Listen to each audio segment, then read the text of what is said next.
Muy buenos días. No sé si te acuerdas que en México hace mucho tiempo había una revista que se llamaba Eres o algo por el estilo. El caso es de que recuerdo que había un eslogan en esa revista que decía ¿eres o te haces?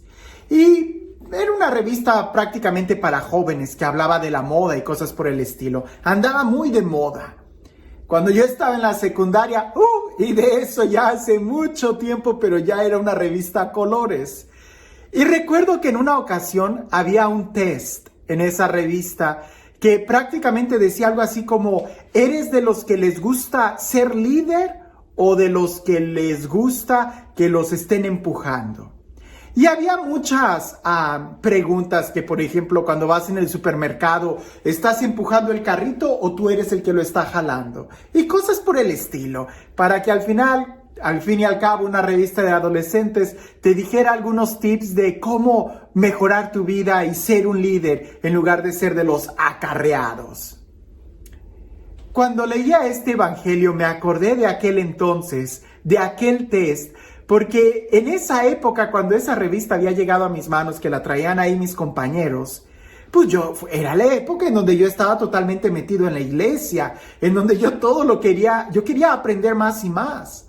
Y recuerdo que cuando leía ese test, que estaba muy comentado entre mis compañeros, yo me preguntaba, ¿hubiera algún test psicológico o más bien un test espiritual que nos pudiera decir cómo estamos en la vida espiritual?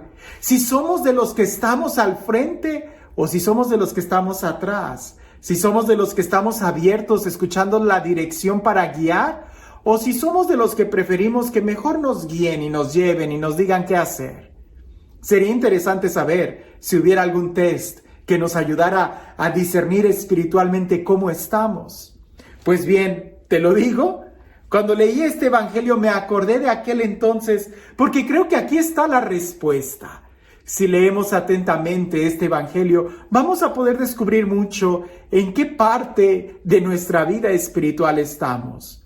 Si somos de los que estamos adelante guiando o si somos de los que estamos siendo empujados. Y creo que cualquiera que sea tu pensamiento, te va a sorprender el escucharlo.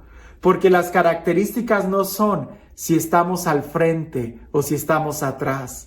Recuerda que las matemáticas de Dios no son como nuestras matemáticas. Escuchemos el evangelio. Dice así. En aquel tiempo, Jesús propuso a sus discípulos este ejemplo. ¿Puede acaso un ciego guiar a otro ciego? ¿No caerán los dos en un hoyo? El discípulo no es superior a su maestro, pero cuando termine su aprendizaje, será como su maestro. ¿Por qué ves la paja en el ojo de tu hermano y no la viga que llevas en el tuyo? ¿Cómo te atreves a decir a tu hermano, déjame quitarte la paja que llevas en el ojo, si no adviertes la viga que llevas en el tuyo? ¡Hipócrita! Saca primero la viga que llevas en tu ojo y entonces podrás ver para sacar la paja del ojo de tu hermano. Si nosotros leemos atentamente este texto, vamos a descubrir cuáles son las características de alguien que es capaz de guiar a otro. Y te vas a sorprender, pero si lo leemos detenidamente, resulta que la característica de aquel que puede guiar a otro es que precisamente se deja guiar primero. Jesús aparentemente le está hablando a algunos que se creen líderes y Jesús les dice, ¿líder? ¿Cómo puedes guiar a otros si tú estás ciego? Primero déjate guiar, primero déjate corregir, primero tienes que vivir como discípulo antes de pretender ser maestro. Si nosotros hacemos las preguntas, ¿eres de los que empujas o de los que te empujan, de los que guías o de los que te dejan guiar o de los que te están guiando? ¿Estás caminando o estás estancado? Usualmente en la vida material es fácil que nosotros podamos distinguir esto. ¿Soy líder? Soy líder cuando empiezo a estar al frente de proyectos. Pero en la vida espiritual no es así. El que es verdaderamente líder es el que primero aprende, el que primero es discípulo, el que primero deja que le quiten la paja de su ojo. Y con esa actitud es cuando entonces podremos ayudar a otros, no por estar al frente de un proyecto, sino porque estamos dando testimonio. Entonces, aquí los test no aplican. No hay preguntas que nos puedan ayudar a poder distinguir si somos líderes o no, si estamos guiando a otros o no. Más bien la única pregunta que se nos puede hacer es, ¿eres capaz de ver? Y de ver no los defectos del otro, no la situación del otro, sino tus propios defectos. Y para eso, primero nosotros tenemos que aprender a dejarnos guiar. Eso nunca va a dejar de suceder en nuestra vida. Recuérdalo, que aunque seas apóstol, radicalmente hablando, por ejemplo, los obispos, ellos todavía siguen siendo discípulos de Jesús. Aunque tú estés al frente de un ministerio, tienes que reconocer y tener la actitud de seguir aprendiendo, de seguir dejándote guiar por el Espíritu Santo, sí, y también por la autoridad competente. En el momento que tú creas que ya te las sabes todas, y como dicen por ahí, que mis pistolas son las únicas que disparan aquí, pues entonces ya perdiste. Porque entonces la viga está tan grande en tu ojo que no eres capaz de ver. Sí, puedes ver los errores de los demás, pero precisamente ahí es donde radica quizás tu ceguera, que por estar viendo allá no te das cuenta de lo que tú tienes. Aquí en Estados Unidos hay un refrán que dice que el pasto de la casa del vecino siempre está más verde que el tuyo. ¿Por qué? Porque parece que así es. Somos capaces de ver lo demás, pero no somos capaces de mirar lo nuestro. Por andar viendo el plato de tu vecino, se te va a caer a ti la sopa. Más bien, descubre cuáles son los errores, las fallas que tú tienes. Déjate guiar por el Espíritu Santo y así, dejándote guiar por Él, va a ser cuando seas capaz de guiar a otros. Ahora, si por ahí hay alguien que dice, no, yo prefiero ser siempre discípulo, nunca apóstol, yo prefiero ser siempre dócil y que me guíen y nunca guiar, pues entonces también estás un poco ciego, porque la guía del Espíritu Santo te va a llevar a que tomes responsabilidades. Recuerda que una de las preguntas que Dios hace a la humanidad es, ¿dónde está tu hermano? Pero la mejor forma de ayudar al hermano es quítate tu viga. Quita primero la viga que tienes en tu ojo. No trates de ayudar al hermano si primero no te ayudas a ti mismo. Como dicen por ahí, cuando tú te subes a un avión, la azafata o quien está dando las instrucciones dice muy claro que en el momento en que la cabina cambie de presión atmosférica, van a caer unas máscaras. Primero te la tienes que poner tú, esas máscaras son de oxígeno. Primero te la tienes que poner tú. Y después de que la tuya la tengas bien ajustada, entonces vas a poder ayudar a tu hijo. Nunca trates de ayudar a tu hijo antes que a ti, porque puede ser la cuestión de segundos que un golpe se te va el oxígeno, le pusiste la máscara a tu hijo, pero tú te noqueas y te desmayas. Y entonces, ¿qué es lo que va a hacer el hijo?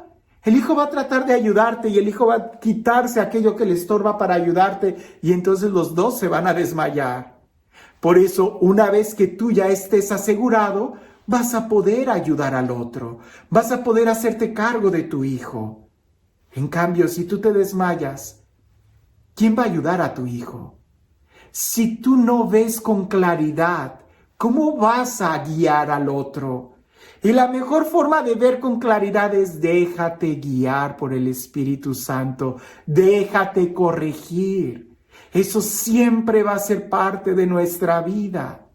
¿En qué momento vas a dejar de cometer errores?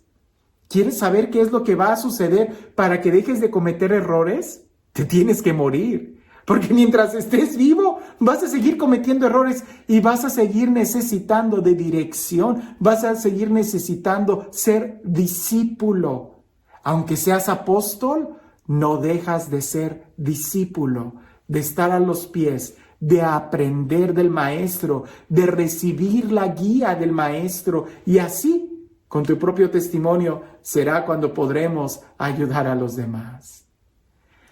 Y este Dios, el Dios del amor, el Dios de la vida, el Dios de la paz, el Dios de la libertad, el Dios del perdón, de la misericordia, el Dios que nos guía, el Dios que nos da su Santo Espíritu para poder ver, que sea Él quien el día de hoy nos bendiga, en el nombre del Padre, del Hijo y del Espíritu Santo. Cuentan por ahí que en un monasterio donde hay muchos monjes viviendo juntos, en una época pasada se respiraba mucha paz en ese monasterio. Se sentía la presencia de Dios muy fuerte ahí entre los hermanos y ese monasterio gozaba de mucha fama. Hasta que llegó el día en donde parecía que era todo lo contrario. Empezaba a ser un ambiente muy hostil, se peleaban unos a otros, veían los defectos, todo mundo cometía errores, ya nadie vivía una vida angelical.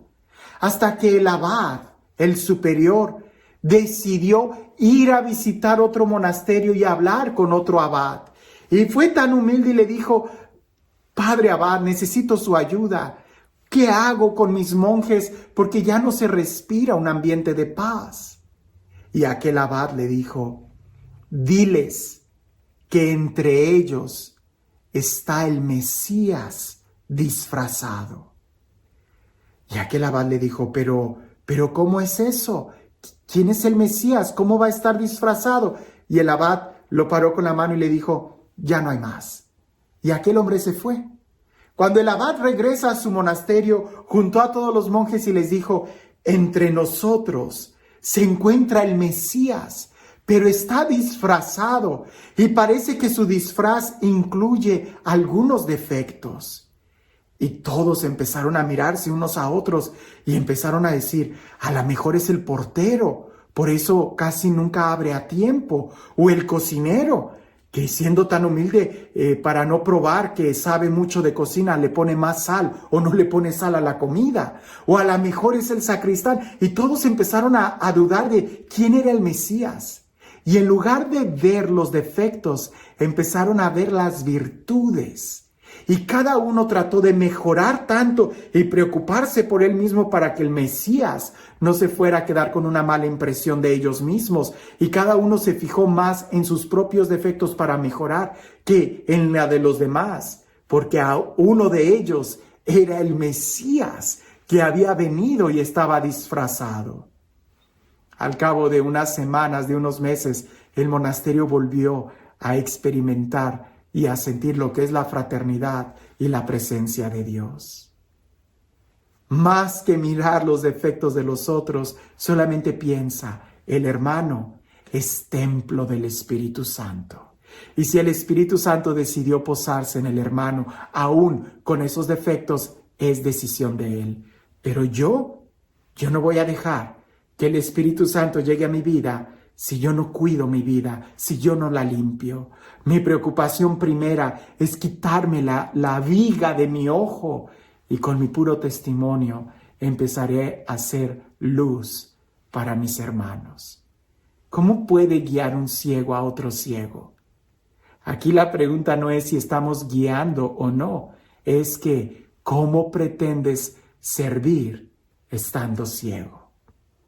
Que tengas un excelente día.